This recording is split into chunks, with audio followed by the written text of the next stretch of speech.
27वीं infantry brigade का mess hall हमेशा की तरह दमघोंटू गर्मी से भरा था। खाने के काउंटर से उठती गर्म भाप, सैकड़ों सैनिकों के पसीने की गंध और मसालों की हल्की महक मिलकर एक भारी बोझ की तरह पूरे माहौल पर छा गई थी।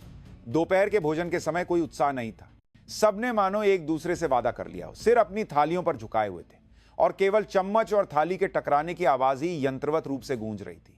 यह खामोशी गरुड़ ब्रिगेड के नाम के बिल्कुल विपरीत यूनिट के अंदर के तनावपूर्ण माहौल को साफ साफ दर्शा रही थी। उस निराशा भरे माहौल में भी एक व्यक्ति हवलदार प्रिया शर्मा की जगह एक असुरक्षित द्वीप की तरह अलग थलग थी। वह मेज के सबसे कोने में ऐसी जगह पर बैठी थी जहां लोगों की नजरें आसानी से नहीं पहुंचती थी। उसने अपना सिर इतना नीचे झुका रखा था कि उसके लंबे बाल उसके चेहरे पर छाया डाल रहे थे, लेकिन वह छाया भी उसके बाएं गाल और आंखों पर पड़े गहरे लाल बैंगनी चोट के निशान को पूरी तरह से छिपा नहीं पा रही थी। यह कोई नई चोट नहीं थी। भद्दे बैंगनी निशान के चारों ओर हल्का पीलापन इस बात का संकेत दे रहा था कि इस हिंसा को हुए कई दिन बीत चुके हैं। चोट वाली त्वचा अभी भी सूजी हुई थी, जिससे उसकी बाईं आंख ठीक से खुल भी नहीं पा रही थी। वह खाना नहीं खा रही थी, वह बस चम्मच से पतली दाल को बिना किसी मतलब के हिला रही थी और ठंडे चावलों को छोटे छोटे टुकड़ों में तोड़ने की निरर्थक क्रिया दोहरा रही थी। फटे होंठों के अंदर और गालों में उठते दर्द के कारण कुछ भी चबाना अपने आप में एक पीड़ा थी, लेकिन इससे भी बड़ी पीड़ा उसकी पीठ के पीछे महसूस हो रही निगाहें थी। कोई भी सीधे तौर पर उसे नहीं देख रहा था, लेकिन तिरछी नजरों में छिपी उदासीनता, कायरतापूर्ण सहानुभूति या गुप्त उपहास को वह अपने पूरे शरीर से महसूस कर सकती थी। अनदेखे कांटे चारों ओर से आकर उसके दिल में चुभ रहे थे। उसके ठीक सामने वाले टेबल पर नायब सूबेदार सुनीता सिंह और सूबेदार मंजू राणा बैठी थी।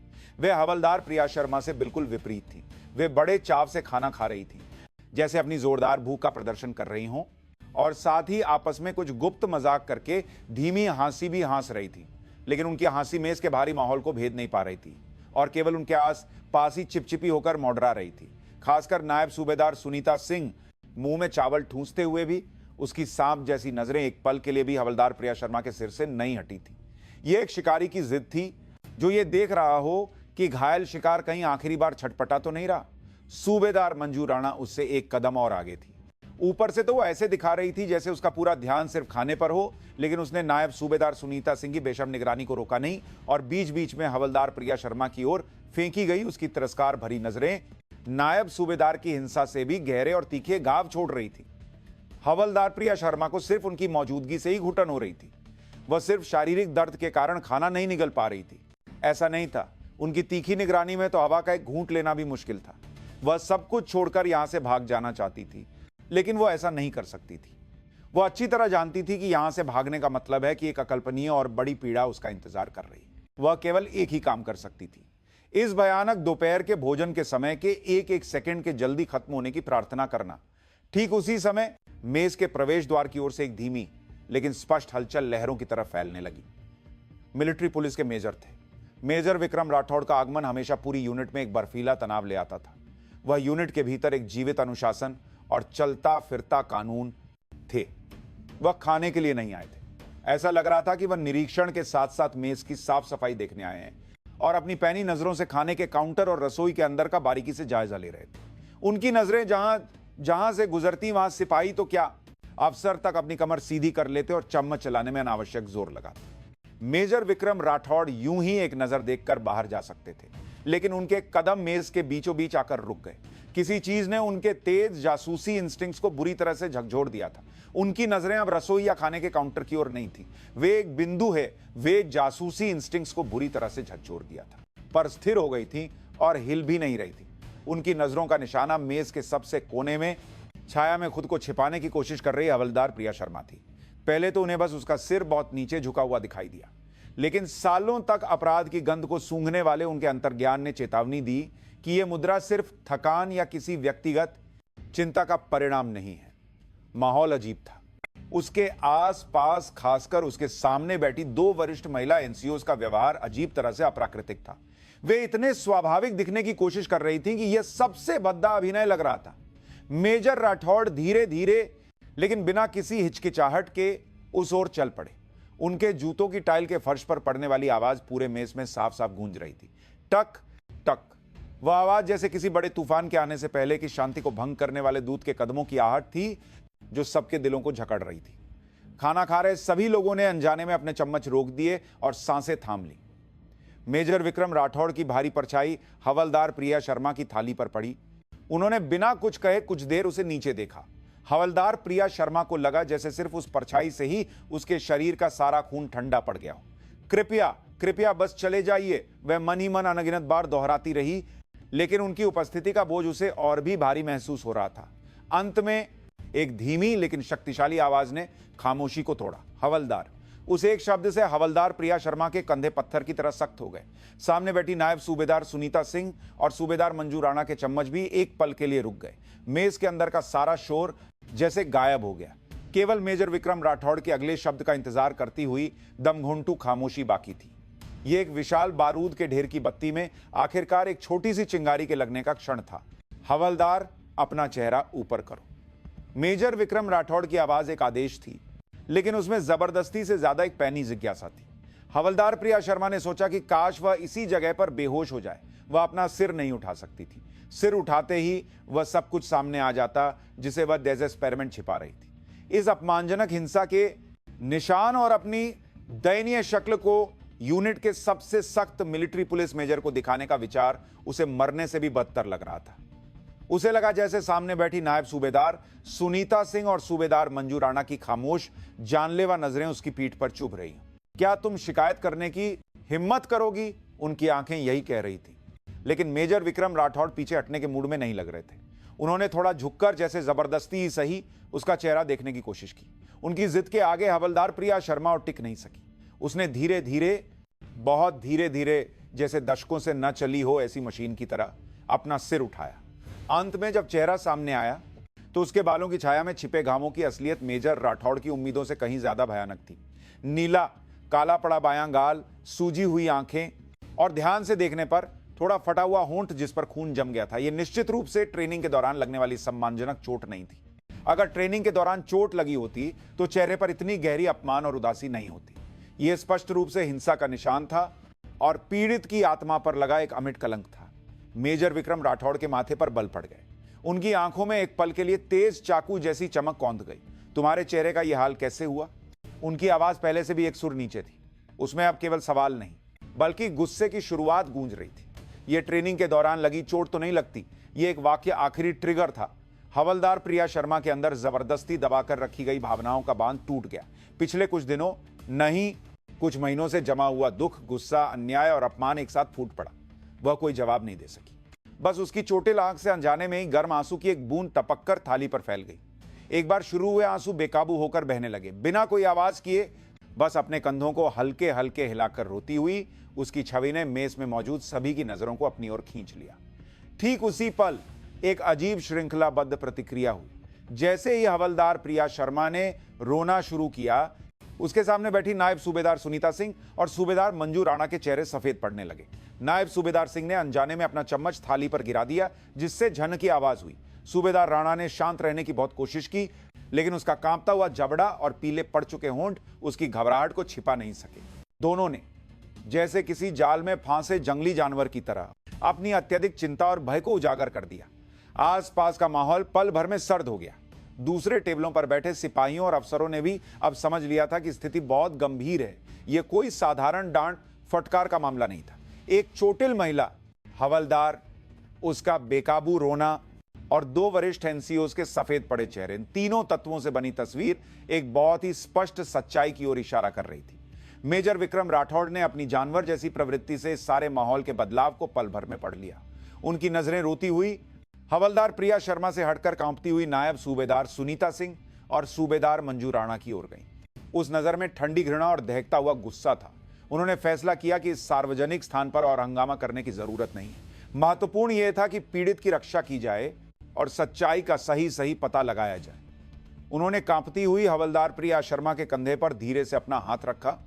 उनका हाथ बड़ा और खुरदुरा था, लेकिन उसका स्पर्श आश्चर्यजनक रूप से नरम और दृढ़ था। उठो, मेरे साथ चलो। उनकी आवाज में एक ऐसी शक्ति थी जिसे नकारा नहीं जा सकता था। हवलदार प्रिया शर्मा जैसे किसी चुंबक से खींचकर अपनी जगह से उठ खड़ी हुई। वह अभी भी आंसू नहीं रोक पा रही थी। पासी की लेके किसी चुंबक से और मेजर राठौड़ के निर्देश का पालन कर रही थी। मेजर विक्रम राठौड़ ने हल्के से उसका कंधा पकड़कर उसे मेज के निकास की ओर मोड़ा। यह मुद्रा ऐसी थी मानो वो उसे सभी बाहरी खतरों से बचाना चाहते हों। जाने से पहले उनकी नजरें आखिरी बार उन दो महिला एनसीओस पर पड़ी। उन्होंने कुछ नहीं कहा, लेकिन उस खामोशी में हजार धमकियों से भी ज्यादा डरावनी चेतावनी छिपी थी। तुम दोनों बिना हिले वहीं रहो। उनकी आंखें ठीक यही कह रही थी। नायब सूबेदार सुनीता सिंह और सूबेदार मंजू राणा उसी जगह पर जम गईं और तब तक नहीं हिली जब तक मेजर विक्रम राठौड़ की पीठ मेज के बाहर गायब नहीं हो गई। मेजर विक्रम राठौड़ के हवलदार प्रिया शर्मा को लेकर बाहर जाते ही मेज के अंदर रुका हुआ समय फिर से चलने लगा। लेकिन अब माहौल बिल्कुल अलग था। अब खामोशी केवल तनावपूर्ण माहौल नहीं थी, ये एक बड़े तूफान के आने से ठीक पहले की अशुभ शांति थी। हर कोई आने वाले खून खराबे का अंदेशा कर रहा था। यह गरुड़ ब्रिगेड की मजबूत दिख रही दीवारों में आखिरकार एक स्पष्ट और गहरी दरार पड़ने का क्षण था। मिलिट्री पुलिस का कार्यालय यूनिट के किसी भी अन्य कार्यालय की तुलना में अधिक साफ सुथरा और ठंडा था। एक दीवार पर भरी हुई सैन्य कानून की किताबें और जांच की फाइलें उस जगह के चरित्र को स्पष्ट रूप से दर्शा रही थी। मेजर विक्रम राठौड़ ने हवलदार प्रिया शर्मा को अपने कार्यालय के अंदर मेहमानों के लिए बने सोफे पर बिठाया। उन्होंने जानबूझकर अपनी मेज की कुर्सी के बजाय उसके सामने वाले सोफे पर बैठा। यह अधिकार की स्थिति से नीचे आकर आंखों में आंखें डालकर बात करने के लिए था। उन्होंने कुछ भी पूछे बिना चुपचाप एक सहायक को 2 कप गर्म ग्रीन टी लाने को कहा। भाप छोड़ते हुए पहला कप हवलदार प्रिया शर्मा के सामने रखते हुए उन्होंने धीमी आवाज में कहा, पियो, थोड़ा शांत हो जाओगी। हवलदार प्रिया शर्मा अभी भी सिसक रही थी। मेस में फूटा रोना यहां आने तक बंद नहीं हुआ था और अब वह लगभग बेहोश होने की स्थिति में लग रही थी। उसने कांपते हाथों से कप उठाया, लेकिन उसे होंठों तक ले जाने की हिम्मत नहीं हुई। गर्म कप की गर्माहट जब उसकी हथेलियों से होकर गुजरी तो उसे लगा जैसे उसका जमा हुआ शरीर और मन धीरे धीरे पिघल रहा हो।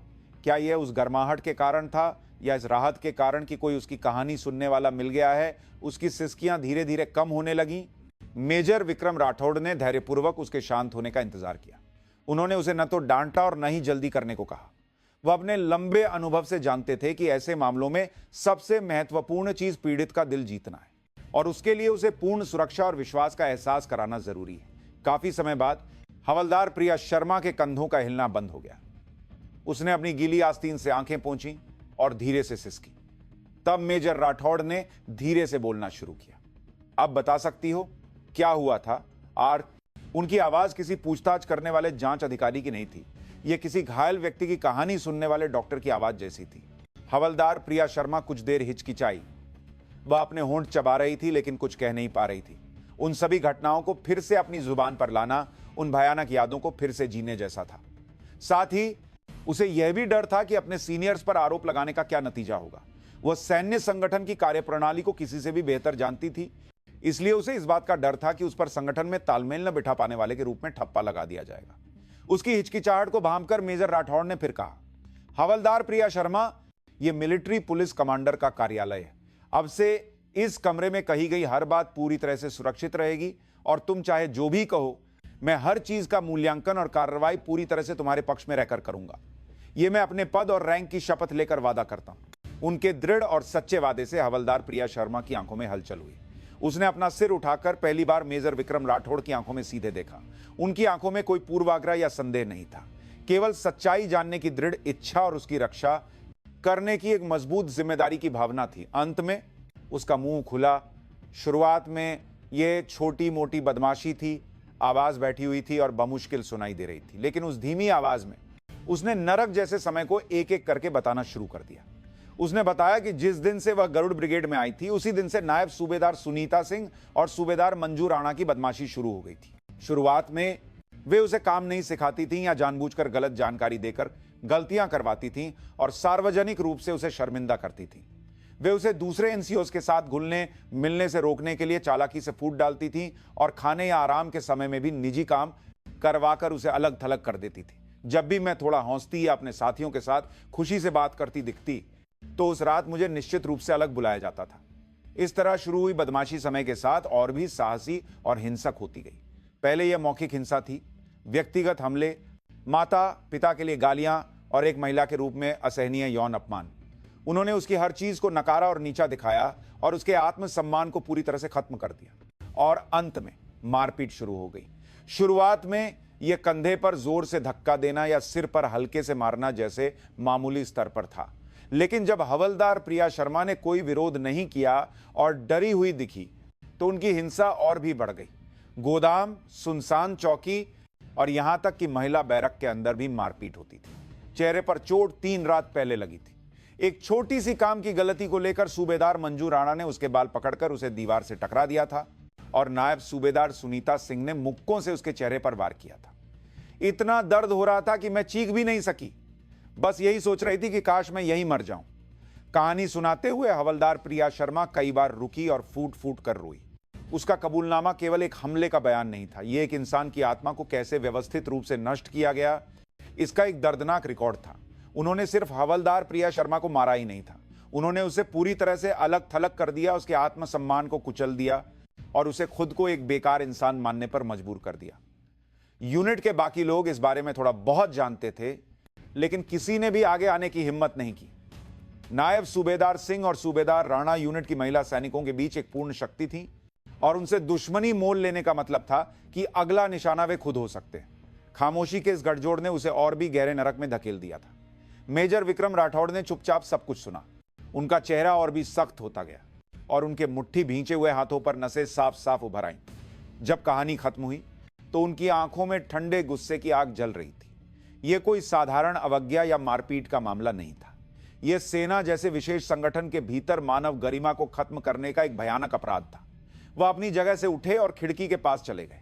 खिड़की के बाहर दिखाई देने वाला यूनिट का शांतिपूर्ण दृश्य उन्हें घृणित लगा। इस शांतिपूर्ण दृश्य के पीछे ऐसी घिनौनी सच्चाई छिपी थी, इस तथ्य पर उन्हें असहनीय गुस्सा आया। उन्होंने कुछ देर सांस ली, फिर मुड़कर अभी भी आंसू पोंछ रही हवलदार प्रिया शर्मा से कहा। उनकी आवाज स्टील की तरह ठंडी और मजबूत थी। ठीक है, अब से मैं देखूंगा। तुम कोई चिंता मत करो, आज रात यहीं आराम करो। कल सुबह तुम्हें तुरंत मिलिट्री अस्पताल भेज दूंगा, पहले इलाज करवाना होगा। और उन्होंने आगे कहा, और हवलदार प्रिया शर्मा, यह बिल्कुल तुम्हारी गलती नहीं है, एक भी नहीं, इसलिए अब और खुद को दोष मत देना।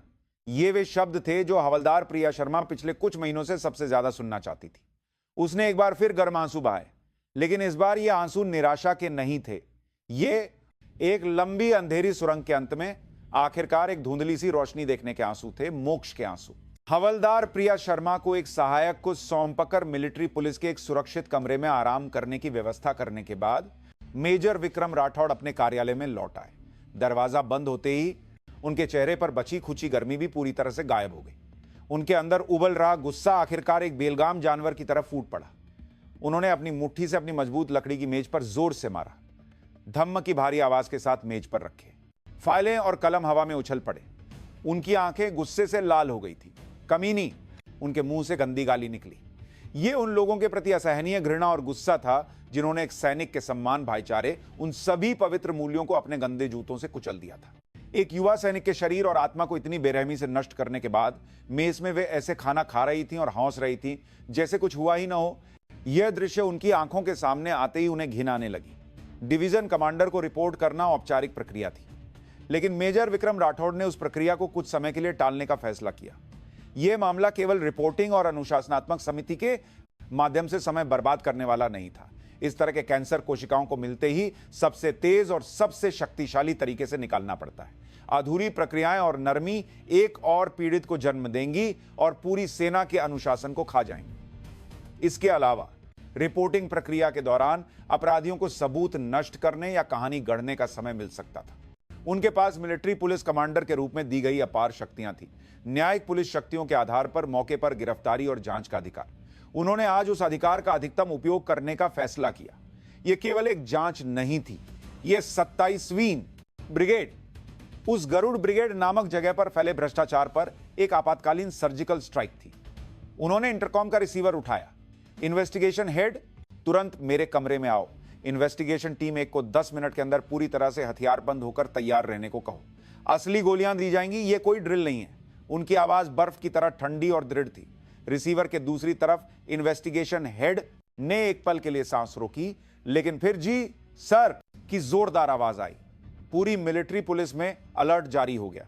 असली गोलियों का मतलब था कि स्थिति बहुत गंभीर है। मिलिट्री पुलिस के जवान ठीक से नहीं जानते थे कि क्या हो रहा है, लेकिन कमांडर की आवाज में छिपी जानलेवा ठंडक से ही वे कांप उठे और तेजी से हरकत में आ गए। जल्द ही इन्वेस्टिगेशन हेड हाँफते हुए कार्यालय में दाखिल हुआ।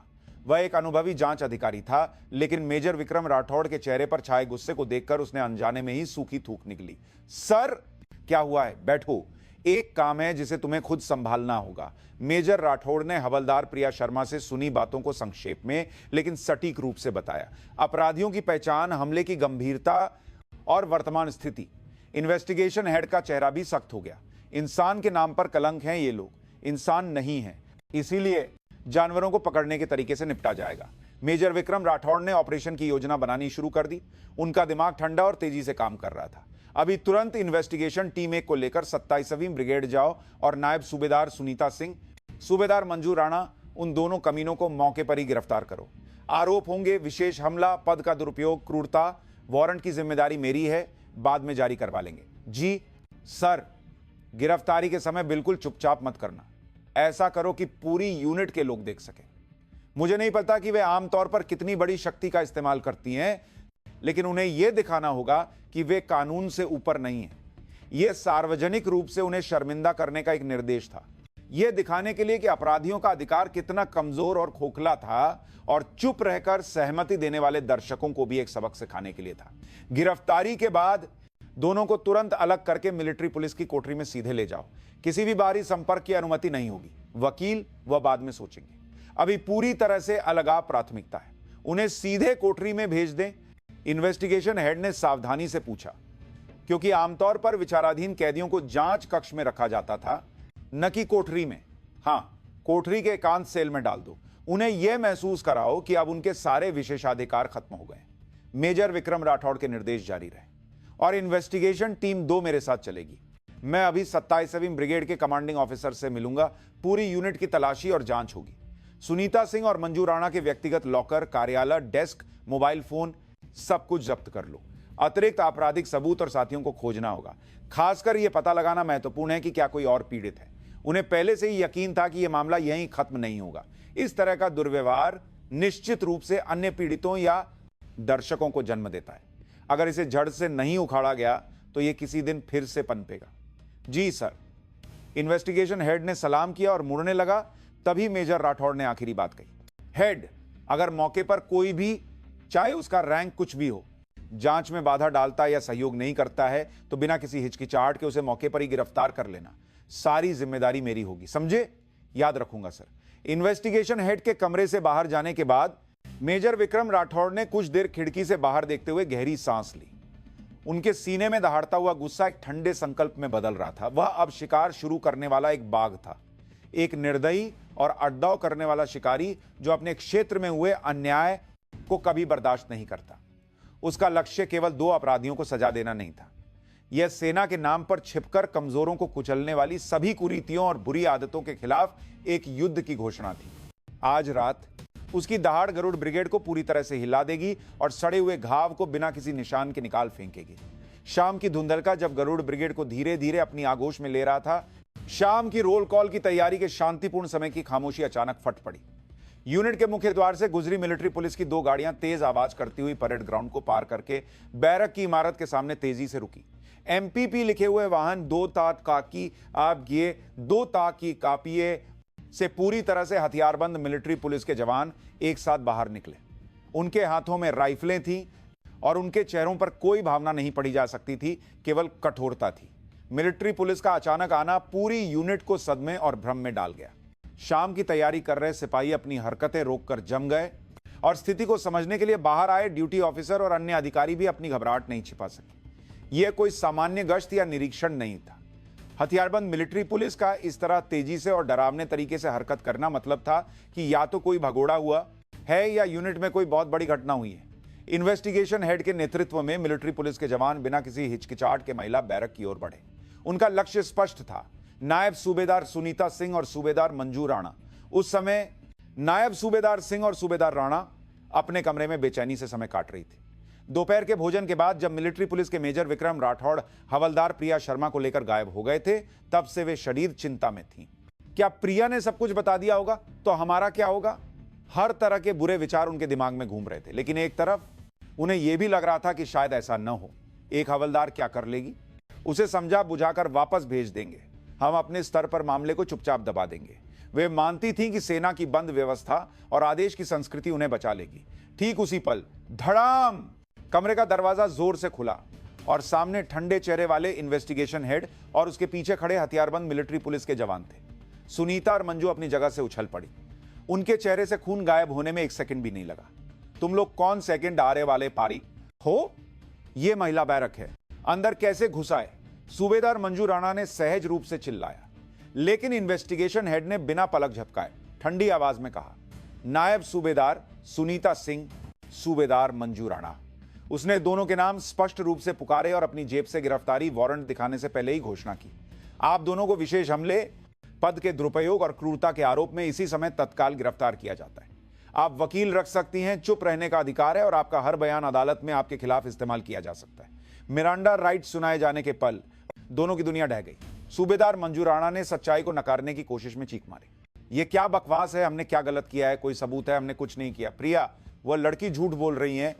लेकिन उसकी चीखें खोखली थीं। 2 मिलिट्री पुलिस के जवानों ने तेजी से आकर उसकी दोनों बाहें पकड़ ली। उन्होंने उसकी जोर जोर से विरोध करती बाहों को पीछे मोड़कर ठंडी हथकड़ियां पहना दी। खट्ट की धातु की आवाज कमरे में साफ साफ गूंजी। वह आवाज जैसे उनके सभी अधिकार और प्रतिष्ठा पर सुनाई गई मौत की सजा थी। नायब सूबेदार सुनीता सिंह पहले ही होश खो चुकी थी। वह कोई विरोध नहीं कर सकी और सफेद पड़े चेहरे के साथ कांपती रही। उसकी कलाई पर भी बिना चूके हथकड़ी पहना दी गई। कुछ घंटे पहले तक जो हवलदार प्रिया शर्मा के सामने एक पूर्ण शक्ति की तरह व्यवहार कर रही थी, उनका वह रूप कहीं नहीं था। अब वे केवल ठंडी लोहे की जंजीरों में जकड़ी हुई दयनीय अपराधी थीं। इन्वेस्टिगेशन हेड ने थोड़ी भी सहानुभूति नहीं दिखाई। इन्हें बाहर ले चलो। मिलिट्री पुलिस के जवान दोनों को बेरहमी से खींचकर कमरे से बाहर ले गए। उन्हें बाहर ले जाते हुए का दृश्य बैरक के गलियारे और खिड़कियों से झांक रहे सभी यूनिट सदस्यों ने साफ साफ देखा। हथकड़ी पहने हुए मिलिट्री पुलिस द्वारा घसीटकर ले जाई जा रही 2 वरिष्ठ महिला अधिकारियों का दृश्य। उस चौंकाने वाले दृश्य ने सबकी बोलती बंद कर दी, खासकर वे अन्य महिला सैनिक जो अब तक दोनों के दबदबे से डरकर चुप थीं और अनदेखा करती थीं। वे डर और सदमे में डूब गईं। उन्होंने अपनी आंखों के सामने देखा कि जिस शक्ति से वे इतना डरती थीं वह एक पल में कैसे ढह सकती है। दोनों को परेड ग्राउंड पार करके मिलिट्री पुलिस की गाड़ी तक ले जाया गया। सूबेदार मंजू राणा अभी भी चिल्ला रही थी कि वह निर्दोष है, लेकिन उसकी आवाज डर से कांप रही थी। नायब सूबेदार सुनीता सिंह ने सिर नीचे झुका लिया था और शर्म और निराशा में कुछ नहीं कह पा रही थी। उन्हें गाड़ी में सामान की तरह लादा जा रहा था। यह दृश्य यूनिट में अभी अभी पहुंचे मेजर विक्रम राठौड़ अपनी गाड़ी से देख रहे थे। उनके बगल में इन्वेस्टिगेशन टीम 2 खड़ी थी। मेजर राठौड़ ने बिना किसी भाव भंगिमा के उस दृश्य को देखा। यह तो बस शुरुआत थी। 2 अपराधियों को ले जाने वाली गाड़ी के यूनिट से बाहर निकलते ही मेजर विक्रम राठौड़ गाड़ी से उतरे। उनके आने पर यूनिट के ड्यूटी कमांडर, ऑपरेशन ऑफिसर तेजी से दौड़कर आए। मेजर साहब, यह सब क्या हो रहा है? मेजर विक्रम राठौड़ ने उसे ठंडी नजरों से देखते हुए कहा, अब से इस गरुड़ ब्रिगेड की पूरी तलाशी और जांच होगी। ऑपरेशन ऑफिसर सहयोग करें। सभी सैनिकों को बैरक में रहने का आदेश दें। कोई भी बिना इजाजत के बाहर नहीं जाएगा या बाहर संपर्क करने की कोशिश नहीं करेगा, उसे सरकारी काम में बाधा डालने का दोषी माना जाएगा। उनकी आवाज में एक ऐसी धमकी थी जिसे टाला नहीं जा सकता था। ऑपरेशन ऑफिसर ने कोई सवाल करने की हिम्मत नहीं की और सख्त चेहरे के साथ सिर हिला दिया।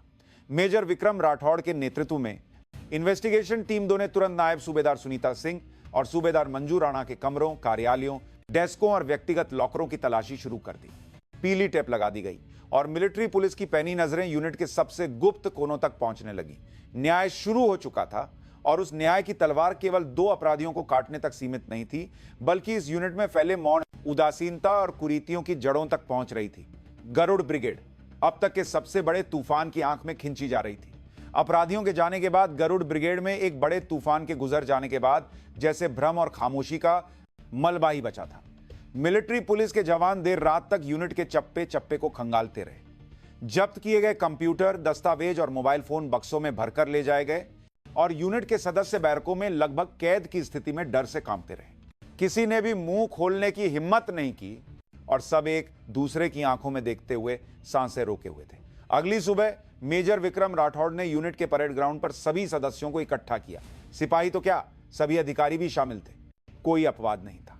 सुबह सुबह छाए घने कोहरे वाले परेड ग्राउंड पर केवल भारी तनाव का माहौल था। मेजर विक्रम राठौड़ मंच पर चढ़े और उन्हें ठंडी नजरों से नीचे देखा। उनकी नजरें विशेष रूप से महिला सैनिकों की कतार पर देर तक टिकी रहीं। उन्होंने माइक नहीं पकड़ा। उन्होंने अपनी ही आवाज में, लेकिन इतनी दमदार आवाज में कि परेड ग्राउंड के दूसरे छोर तक गूंजे, बोलना शुरू किया। कल रात इस यूनिट से 2 एनसीओज को गिरफ्तार किया गया। उनके शब्दों से यूनिट के सदस्यों में हल्की हलचल हुई। उन पर आरोप है कि उन्होंने अपने एक साथी एनसीओ पर लगातार हमला किया और क्रूरता की। यह कोई साधारण अनुशासनहीनता नहीं है, यह वर्दी पहनकर देश की रक्षा के पवित्र कर्तव्य का पालन करने वाले एक साथी के व्यक्तित्व को खत्म करने का एक अक्षम्य अपराध है। मेजर राठौड़ कुछ देर रुके और एक बार फिर यूनिट के सदस्यों के चेहरों को एक एक करके देखा। मैं आज यहां अपराधियों को डांटने के लिए नहीं खड़ा हुआ हूं, वे पहले ही कानून के फैसले का इंतजार कर रहे हैं। मैं आज तुम लोगों के सामने इसलिए खड़ा हुआ हूं ताकि तुम लोगों से पूछ सकूं। उनकी आवाज चाकू की तरह तेज हो गई। तुम लोगों ने क्या किया? यह सवाल एक भारी पत्थर की तरह यूनिट के सदस्यों के सीने पर आ गिरा। जब तुम्हारा एक साथी नरक जैसी पीड़ा में करा रहा था, तब तुम लोग कहां थे और क्या कर रहे थे? जानते हुए भी अनजान बने रहे, देखते हुए भी अनदेखा कर दिया, सुनते हुए भी कान बंद कर लिए। किसी ने जवाब नहीं दिया, सबने सिर झुका लिया। खासकर वे लोग जो नायब सूबेदार सुनीता सिंह और सूबेदार मंजू राणा की हिंसा के बारे में थोड़ा बहुत या ठीक ठीक जानते थे, लेकिन डर के मारे कि कहीं आंच उन पर न आ जाए, उन्होंने मुंह फेर लिया था। वे अपराधबोध से अपना चेहरा नहीं उठा पा रहे थे। मेजर विक्रम राठौड़ की नजरें महिला सैनिकों की कतार पर जम गई। खासकर महिला अधिकारियों से पूछता हूं, तुम लोग एक ही बैरक में रहती हो, एक ही जगह पर रहती हो, पीड़ित का चोटिल चेहरा देखा होगा, रात में उसे चुपचाप रोते हुए सुना होगा, है ना? तो फिर कोई आगे क्यों नहीं आया? एक साथी को राक्षस बनते हुए और दूसरे साथी को मरते हुए बस देखते रहना, क्या इसी को तुम लोग भाईचारा कहते हो? उनकी फटकार एक खंजर की तरह आकर उनके दिलों में चुभ गई। कुछ महिला सैनिकों की आंखें लाल होने लगी। डर के कारण या स्वार्थ के कारण अतीत की कायरता पर उन्हें शर्म आ रही थी। चुप्पी एक मौन सहमति है। उदासीनता मिली भगत का सबसे कायर रूप है। तुम्हारी चुप्पी और उदासीनता ने राक्षस को और बड़ा राक्षस बना दिया और पीड़ित को और भी गहरी निराशा के गड्ढे में धकेल दिया। यह गरुड़ ब्रिगेड सड़ चुकी है। नाम का ही गरुड़ है, अंदर से पूरी तरह से सड़ चुकी है। मेजर राठौड़ की दहाड़ परेड ग्राउंड में गूंज गई। उन्होंने कुछ देर हांफते हुए सांस ली, फिर अपनी आवाज धीमी की, लेकिन और भी ठंडे लहजे में कहा, मिलिट्री पुलिस ने कल से इस यूनिट की पूरी जांच शुरू कर दी है। एक एक करके सभी से व्यक्तिगत रूप से पूछताछ की जाएगी। अगर इस प्रक्रिया में कोई मामले की सच्चाई को छिपाने की कोशिश करता है या झूठा बयान देता है, तो उसे केवल दर्शक नहीं बल्कि अपराध का सह अपराधी माना जाएगा और कड़ी सजा दी जाएगी। लेकिन अगर कोई अभी भी हिम्मत करके सच बताता है, तो उसे अधिकतम नरमी का वादा करता हूं। यह एक प्रलोभन और अंतिम चेतावनी थी। चुनाव का मौका दिया गया था। क्या वे खामोशी के गठजोड़ के पीछे छिपकर से अपराधी बनेंगे या हिम्मत करके सच्चाई का साथ देंगे? इस यूनिट को फिर से जन्म लेना होगा। उसके लिए तुम लोगों को खुद ही सड़े हुए हिस्से को काटने का दर्द सहना होगा। बस मेजर विक्रम राठौड़ यह कहकर मंच से उतर गए। उनके भाषण के खत्म होते ही परेड ग्राउंड पर छाया भारी माहौल और भी भारी हो गया। यूनिट के सदस्य डिसमिस के आदेश के बाद भी कुछ देर तक अपनी जगह से नहीं हिले। उनके मन में डर, अपराधबोध और भविष्य की चिंता का मिश्रण था। उस दिन से यूनिट एक बड़े ऑपरेशन टेबल पर लेटे मरीज की तरह मिलिट्री पुलिस की तेज छुरी के नीचे आ गई। अधिकारी और सिपाही बारी बारी से मिलिट्री पुलिस के जांच कक्ष में बुलाए गए और व्यक्तिगत पूछताछ हुई। शुरुआत में सबने मुंह बंद रखा, लेकिन मेजर विक्रम राठौड़ के वादे और मिलिट्री पुलिस की लगातार पूछताछ के सामने आखिरकार एक एक करके मुंह खोलने लगे। उनकी गवाही से नायब सूबेदार सुनीता सिंह और सूबेदार मंजू राणा के अतिरिक्त कुकर्म सामने आए। हवलदार प्रिया शर्मा से पहले भी इसी तरह की बदमाशी का शिकार होकर किसी का तबादला हो गया था या किसी ने मेडिकल ग्राउंड पर सेवानिवृत्ति ले ली थी। यह तथ्य सामने आया। यूनिट की संपत्ति की लगातार चोरी करने का संदेह, यहां तक कि कुछ पुरुष अधिकारियों ने भी उनके गलत कामों को नजरअंदाज किया था या उनका साथ दिया था, इसके भी संकेत मिले। मामला अब 2 अपराधियों से आगे बढ़कर यूनिट की पूरी संरचनात्मक समस्या में बदल रहा था। मेजर विक्रम राठौड़ द्वारा छोड़ी गई तबाही के बीच गरुड़ ब्रिगेड को अपने ही सड़े हुए घाव को उजागर करके उसे साफ करने की एक कठिन परीक्षा का सामना करना पड़ रहा था। जिस समय गरुड़ ब्रिगेड मिलिट्री पुलिस की जांच से हिल गई थी, उस समय हवलदार प्रिया शर्मा मिलिट्री अस्पताल के सफेद बिस्तर पर लेटी थी। मिलिट्री पुलिस कमांडर के कार्यालय में जाकर रात बिताने के बाद उसे अगले दिन सुबह मेजर विक्रम राठौड़ की कृपा से चुपचाप किसी की नजरों में आए बिना मिलिट्री अस्पताल ले जाया गया था। जब वह पहली बार वार्ड में दाखिल हुई तो उसे सब कुछ अपरिचित और डरावना लगा। यूनिट का वह भयानक कमरा नहीं, बल्कि कीटाणुनाशक की गंध वाला एक साफ सुथरा और शांत सिंगल रूम। खिड़की से गर्म धूप अंदर आ रही थी। यह बहुत ही शांतिपूर्ण दृश्य था, लेकिन उसका मन अभी भी युद्ध के मैदान के बीच में था। कहीं नायब सूबेदार सिंह या सूबेदार राणा यहां तक ना आ जाएं या यूनिट का कोई और मुझे दोष न दे। इस चिंता में वह सिकुड़ गई। उसका इलाज करने वाले सैन्य डॉक्टर और नर्सिंग ऑफिसर को मेजर विक्रम राठौड़ से पहले ही सूचना मिल चुकी थी और वे सारी स्थिति से वाकिफ थे। उन्होंने हवलदार प्रिया शर्मा को केवल एक मरीज के रूप में नहीं देखा, उन्होंने उसे एक गहरे घायल पीड़ित के रूप में पूरा सम्मान और देखभाल दी। इलाज सावधानी से किया गया। सैन्य डॉक्टर ने उसके चेहरे और केवल एक मरीज के रूप में पूरा सम्मान और देखभाल के सारे तोरे कारी किया। शरीर पर लगे घावों की बारीकी से जांच की और उन्हें तस्वीरों में दर्ज किया। गाल पर चोट और सूजन, फटे होंठों के अलावा उसकी बाहों और पीठ पर भी कई पुराने चोट के निशान पाए गए। एक्सरे जांच में पता चला कि सौभाग्य से हड्डियों में कोई समस्या नहीं थी, लेकिन उसके पूरे शरीर की मांसपेशियां अत्यधिक तनाव के कारण अकड़ी हुई थी।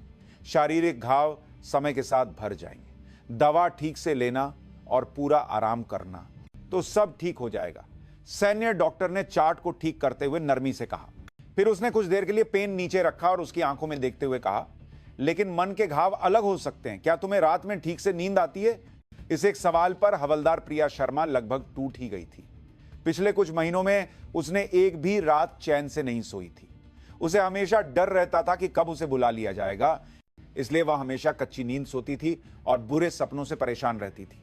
जब वह कोई जवाब नहीं दे सकी और सिर झुका लिया तो सैन्य डॉक्टर ने जैसे पहले से ही जानते हुए सिर हिलाया। मैं मनोचिकित्सक से तुम्हारी अपॉइंटमेंट तय कर देता हूं।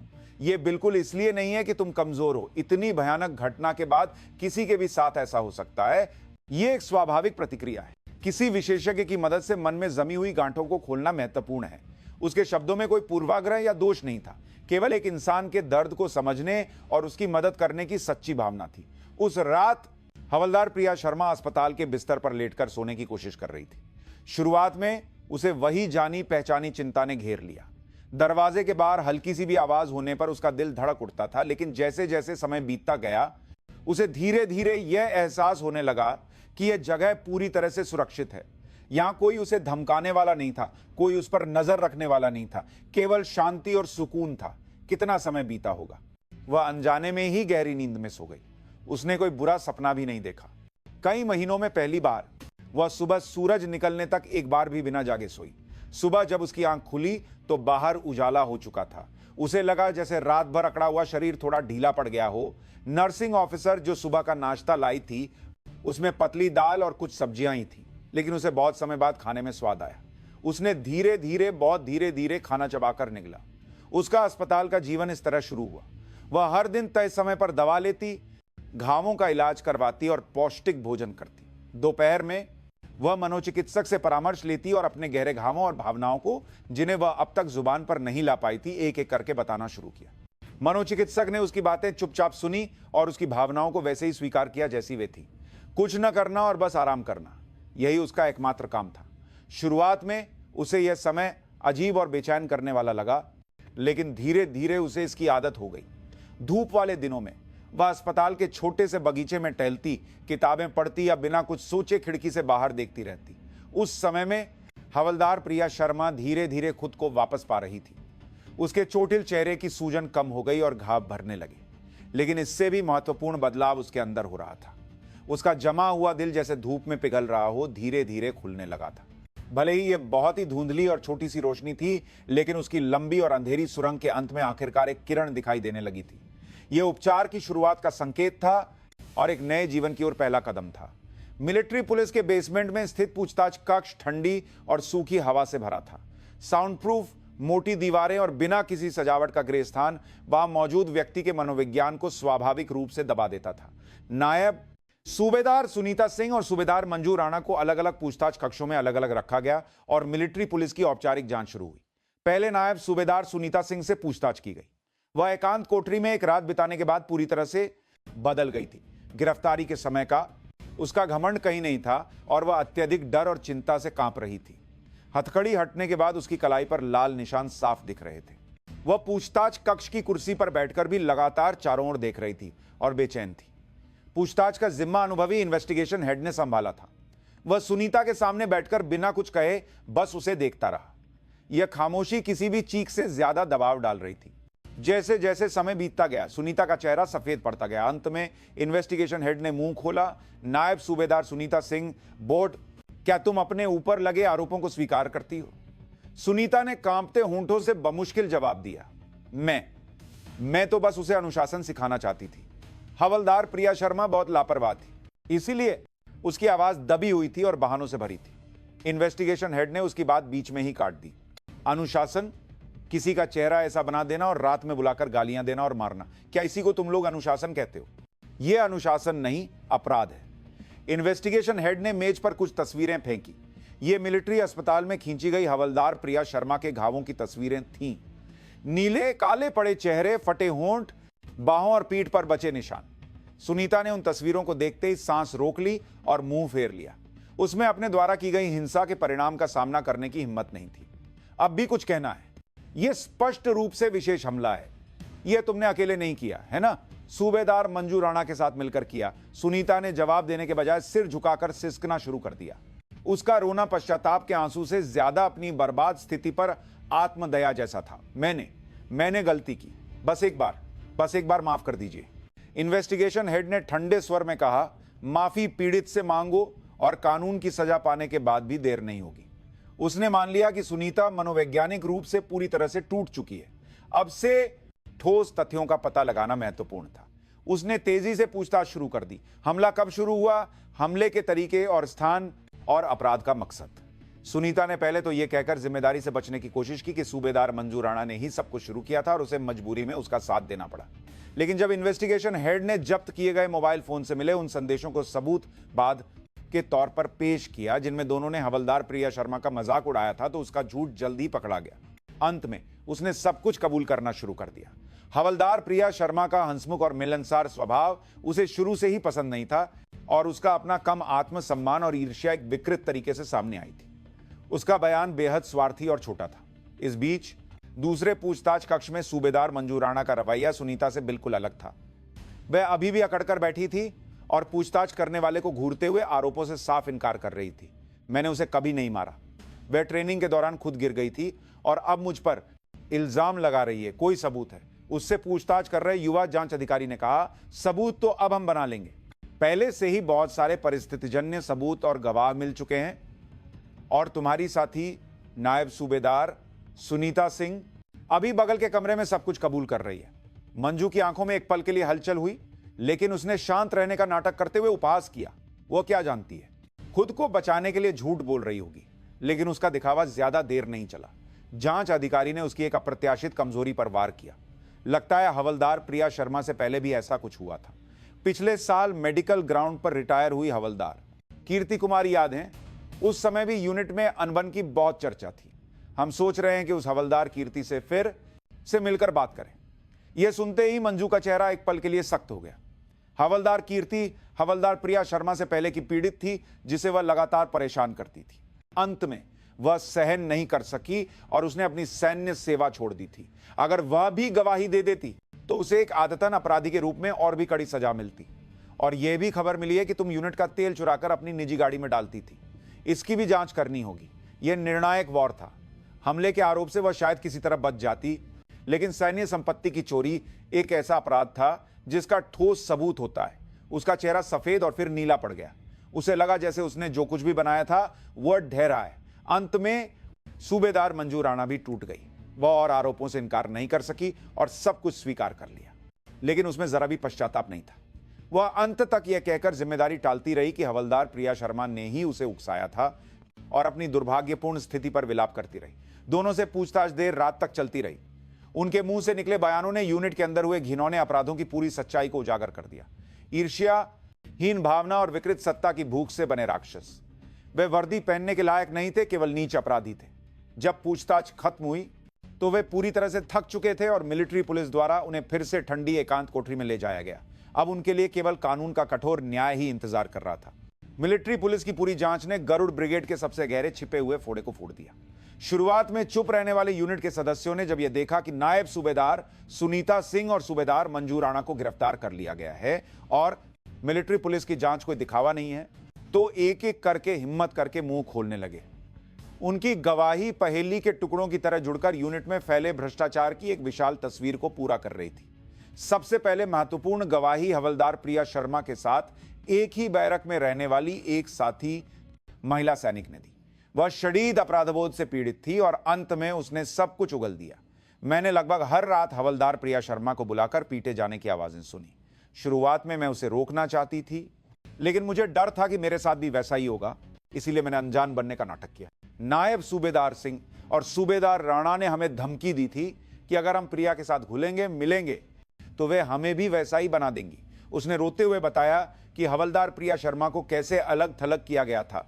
उसने यह भी खुलासा किया कि नायब सूबेदार सिंह और सूबेदार राणा ने हवलदार प्रिया शर्मा के माता पिता से आए पार्सल को बीच में ही रोक लिया था या जानबूझकर उसकी छुट्टी की अर्जी को गायब कर दिया था। यह केवल मारपीट से परे एक व्यक्ति को सामाजिक रूप से खत्म करने का एक दुर्भावनापूर्ण कृत्य था। एक और निर्णायक सबूत सूबेदार मंजू राणा की जब्त की गई व्यक्तिगत डायरी से मिला। डायरी में यूनिट के ऑपरेशनल फंड के कुछ हिस्से को निजी कामों में इस्तेमाल करने का ब्यौरा सावधानी से दर्ज था। न केवल तेल की चोरी, बल्कि खाने पीने की चीजों और अन्य सामानों की खरीद में भी सप्लायर से रिश्वत लेने के संकेत मिले। उसने अपने पद का इस्तेमाल करके यूनिट को अपने निजी बैंक की तरह इस्तेमाल किया था। जांच यहीं नहीं रुकी। मेजर विक्रम राठौड़ ने जांच का दायरा बढ़ाते हुए पिछले साल मेडिकल ग्राउंड पर रिटायर हुई हवलदार कीर्ति कुमारी से सीधे संपर्क किया। शुरुआत में वह सेना से जुड़े किसी भी मामले पर बात करने से इनकार करती रही, लेकिन मेजर राठौड़ के लगातार समझाने और यह खबर सुनने के बाद कि अपराधी गिरफ्तार हो चुके हैं, उसने अंत में अपना दिल खोल दिया। उसकी गवाही चौंकाने वाली थी। उसे भी हवलदार प्रिया शर्मा की तरह ही बदमाशी और मारपीट का सामना करना पड़ा था। और जब उसने तत्कालीन यूनिट अधिकारियों से मदद मांगी तो उसे केवल यह कहकर टाल दिया गया कि वह अपने सीनियर्स के साथ तालमेल बिठाने की कोशिश करे। अंत में उसने अपने सपने एक सैनिक बनने का रास्ता छोड़ दिया और अब वह गंभीर सामाजिक भय और अवसाद से पीड़ित थी। इससे यह स्पष्ट हो गया कि सुनीता और मंजू का अपराध एक आदतन और पुरानी आदत थी। उन्होंने केवल एक दो लोगों का जीवन बर्बाद नहीं किया था। जैसे जैसे जांच आगे बढ़ी, मामला और भी ऊंचे स्तर तक पहुंच गया। कई अधिकारियों के बयानों की क्रॉस वेरिफिकेशन के दौरान यूनिट के सबसे वरिष्ठ एनसीओ सूबेदार मेजर का नाम सामने आने लगा। उस पर यह आरोप लगा कि वह नायब सूबेदार सिंह और सूबेदार राणा के गलत कामों के बारे में जानता था, लेकिन उनकी चापलूसी और रिश्वत लेकर सब कुछ नजरअंदाज करता रहा। यहां तक कि यह भी पता चला कि हवलदार प्रिया शर्मा के साथ हुई मारपीट की जानकारी उसे अस्पष्ट रूप से दी गई थी, लेकिन उसने इसे महिला सैनिकों के बीच की मामूली खींचतान मानकर मामले को दबाने की कोशिश की थी। उसे यूनिट के अनुशासन की जिम्मेदारी निभानी चाहिए थी, लेकिन उसने न केवल अपना कर्तव्य नहीं निभाया, बल्कि वास्तव में अपराध में एक सहायक की भूमिका निभाई थी। मेजर विक्रम राठौड़ ने कोई हिचकिचाहट नहीं दिखाई। उन्होंने तुरंत सूबेदार मेजर को तलब किया। शुरुआत में सूबेदार मेजर ने आरोपों से साफ इनकार किया, लेकिन मिलिट्री पुलिस द्वारा प्रस्तुत किए गए ठोस सबूतों और गवाहियों के सामने उसे अंत में अपनी गलती स्वीकार करनी पड़ी। उसके संरक्षण में ही वे दो राक्षस मनमानी कर सके थे। सामने आई सच्चाई भयानक थी। यह गरुड़ ब्रिगेड केवल कुछ एनसीओ की मनमानी का मामला नहीं था। यहां हिंसा, बदमाशी, चोरी और भ्रष्टाचार का बोलबाला था और उसे नजरअंदाज करने और बढ़ावा देने वाले एक खामोश गठजोड़ ने पूरी यूनिट पर कब्जा कर रखा था। हवलदार प्रिया शर्मा का चोटिल चेहरा उस विशाल भ्रष्टाचार के हिमखंड का केवल एक सिरा था। मेजर विक्रम राठौड़ ने सभी जांच परिणामों को समेटकर एक मोटी रिपोर्ट तैयार की। रिपोर्ट में नायब सूबेदार सुनीता सिंह और सूबेदार मंजू राणा के कॉन्क्रीट आपराधिक कृत्यों के अलावा सेवानिवृत्त पीड़ित का बयान, सूबेदार मेजर के कर्तव्य की उपेक्षा और मिलीभगत के आरोप और यूनिट कमांडर की कमांड जिम्मेदारी का मुद्दा सब कुछ शामिल था। अब इस रिपोर्ट को लेकर डिवीजन कमांडर के पास जाने का समय था। यह केवल एक घटना की रिपोर्ट नहीं थी, यह एक यूनिट को पूरी तरह से भंग करके उसका पुनर्निर्माण करने की खून के आंसू रुलाने वाली भावना से लिखी गई एक सर्जिकल रिपोर्ट जैसी थी। मेजर विक्रम राठौड़ को अपने हाथ में रखी रिपोर्ट का वजन पहले से कहीं ज्यादा भारी महसूस हुआ। डिवीजन कमांडर के कार्यालय का दरवाजा सामान्य से कहीं ज्यादा भारी महसूस हो रहा था। मेजर विक्रम राठौड़ ने कमर सीधी की और बिना किसी हिचकिचाहट के division commander major general Arjun Khanna के सामने खड़े हो गए। उनके हाथ में पिछले कुछ दिनों की सारी सच्चाई समेटे हुए एक मोटी रिपोर्ट थी। मेजर जनरल अर्जुन खन्ना को पदभार संभाले ज्यादा समय नहीं हुआ था, लेकिन उन्हें एक सख्त और सिद्धांतों का पालन करने वाले व्यक्ति के रूप में जाना जाता था। उन्हें यह खबर मिल चुकी थी कि मेजर विक्रम राठौड़ ने रिपोर्टिंग प्रक्रिया को नजरअंदाज करके स्वतंत्र रूप से जांच की है। उनका चेहरा सख्त था, जिससे यह अनुमान लगाना मुश्किल था कि वह स्थिति को कैसे देख रहे हैं। मेजर बैठो, डिवीजन कमांडर ने कुर्सी की पेशकश की, लेकिन मेजर विक्रम राठौड़ ने सिर हिला दिया। खड़े होकर रिपोर्ट दूंगा सर। यह उनके दृढ़ संकल्प का प्रदर्शन था। मेजर जनरल अर्जुन खन्ना ने और जोर नहीं दिया और उन्हें देखते रहे। रिपोर्ट करो। एक छोटा और दमदार आदेश आया। मेजर विक्रम राठौड़ ने रिपोर्ट नहीं खोली। उन्होंने सारी बातें पहले ही अपने दिमाग में बिठा ली थीं। उन्होंने सबसे पहले हवलदार प्रिया शर्मा को मेस में पहली बार देखने की स्थिति से लेकर उसके कबूलनामे और फिर अपराधियों को तत्काल गिरफ्तार करने तक की प्रक्रिया को बिना रुके बताया। सर, आपको पहले रिपोर्ट न करके स्वतंत्र रूप से जांच शुरू करने के मेरे फैसले को यदि आप अधिकार का उल्लंघन मानते हैं तो मैं कोई भी सजा भुगतने को तैयार हूं, लेकिन उस समय की स्थिति पीड़ित की सुरक्षा और सबूतों को सुरक्षित करने के लिए इतनी तत्काल थी कि एक पल भी बर्बाद नहीं किया जा सकता था। अगर 1 मिनट भी देर हो जाती तो वे सबूत नष्ट कर देते और अपनी कहानी गढ़ लेते। उनकी आवाज में अपने कार्यों के प्रति विश्वास था। मेजर जनरल अर्जुन खन्ना बिना कुछ कहे सुनते रहे। उनकी आंखों की गहराई अभी भी समझ से परे थी। मेजर विक्रम राठौड़ ने इसके बाद मिलिट्री पुलिस की पूरी सारे कार्य को जांच से सामने आए तथ्यों की रिपोर्ट करना शुरू किया। नायब सूबेदार सुनीता सिंह और सूबेदार मंजू राणा की आदतन मारपीट और चोरी, पिछले पीड़ितों के मामले और अंत में सूबेदार मेजर के कर्तव्य की उपेक्षा और मिलीभगत के आरोप। जैसे जैसे रिपोर्ट आगे बढ़ी, डिवीजन कमांडर के कार्यालय का माहौल और भी ठंडा होता गया। जब मेजर ने अंत में यूनिट में फैले खामोशी के गठजोड़ और कमांड सिस्टम के पतन का उल्लेख किया तो मेजर जनरल अर्जुन खन्ना के सख्त चेहरे पर आखिरकार एक दरार दिखाई दी। उनकी आंखों में निराशा और गुस्से की झलक बारी बारी से कौंध गई। जब रिपोर्ट पूरी हो गई तो एक लंबी खामोशी छा गई। मेजर जनरल अर्जुन खन्ना अपनी जगह से उठे और खिड़की के पास चले गए। वह खिड़की के बाहर परेड ग्राउंड को चुपचाप देखते हुए गहरी सोच में डूब गए। मेजर विक्रम राठौड़ ने सांस रोककर उनके अगले शब्दों का इंतजार किया। यह उनके और यूनिट के भाग्य का फैसला करने वाला क्षण था। कुछ देर बाद मेजर जनरल अर्जुन खन्ना मुड़े। उनके चेहरे पर एक निर्णय था। मेजर जी सर, तुमने मुझे रिपोर्ट किए बिना पहले कार्रवाई की, यह अधिकार का उल्लंघन तो है।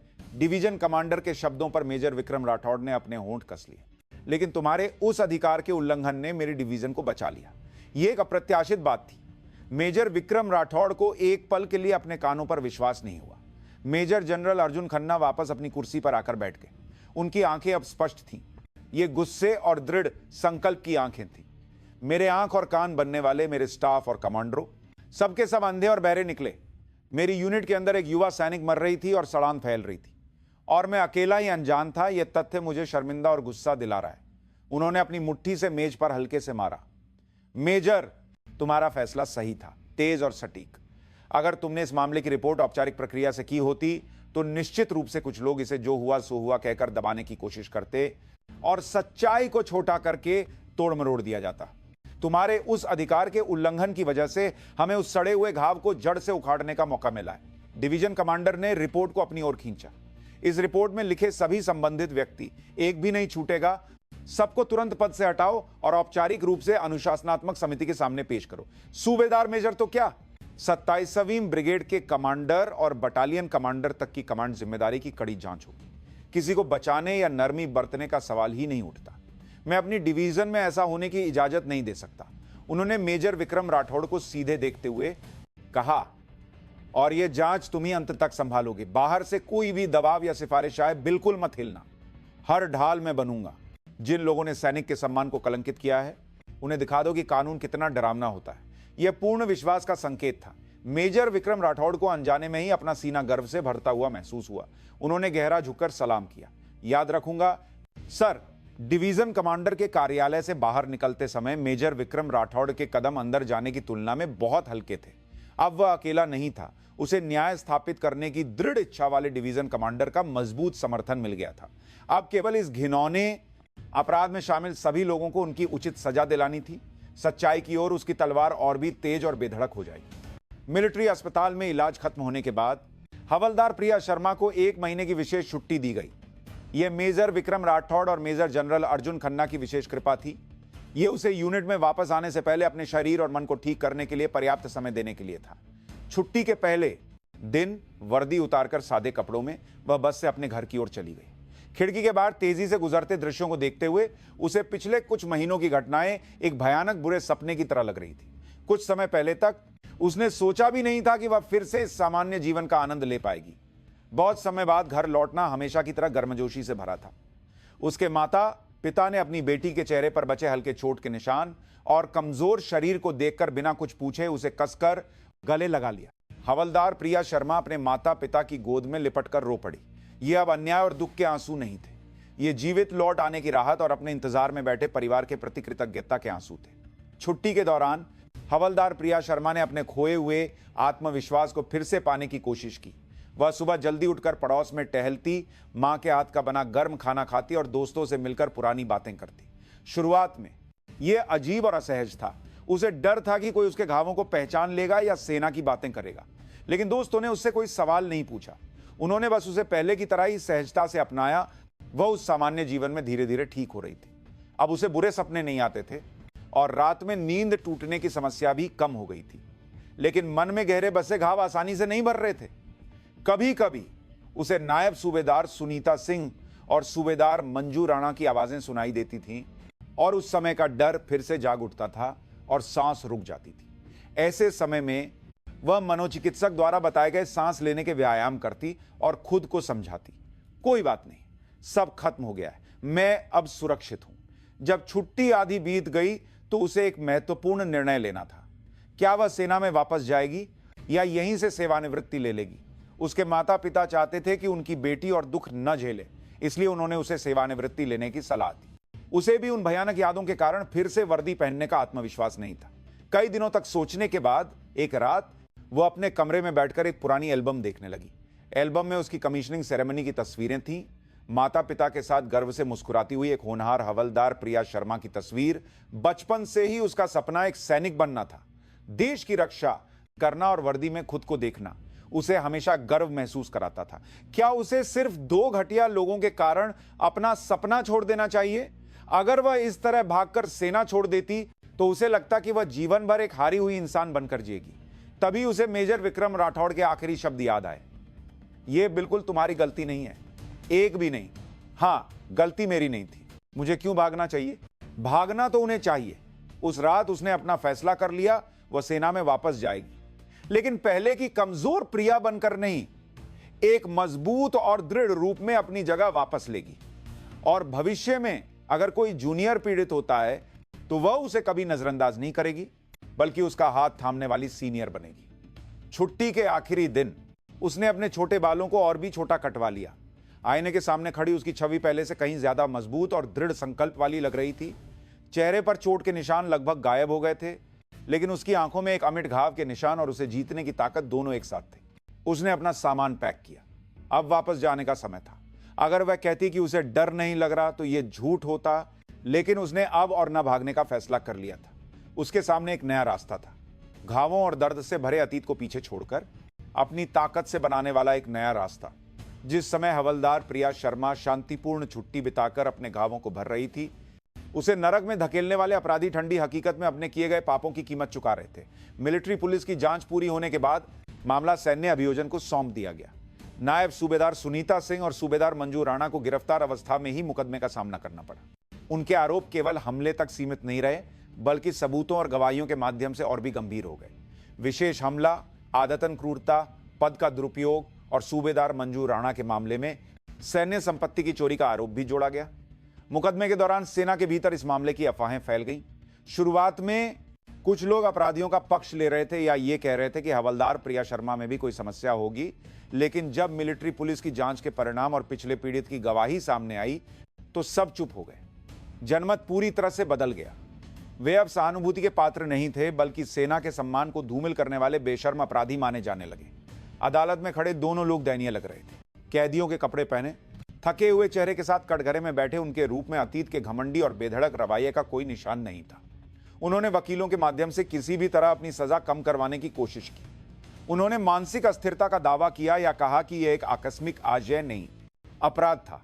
लेकिन उनके अपराध के तथ्य बहुत स्पष्ट थे और पश्चाताप की कोई भावना न दिखाने वाले उनके रवैये ने अदालत के गुस्से को और भड़का दिया। निर्णायक रूप से major Vikram Rathore division commander के निर्देश पर खुद गवाह के रूप में अदालत में पेश हुए।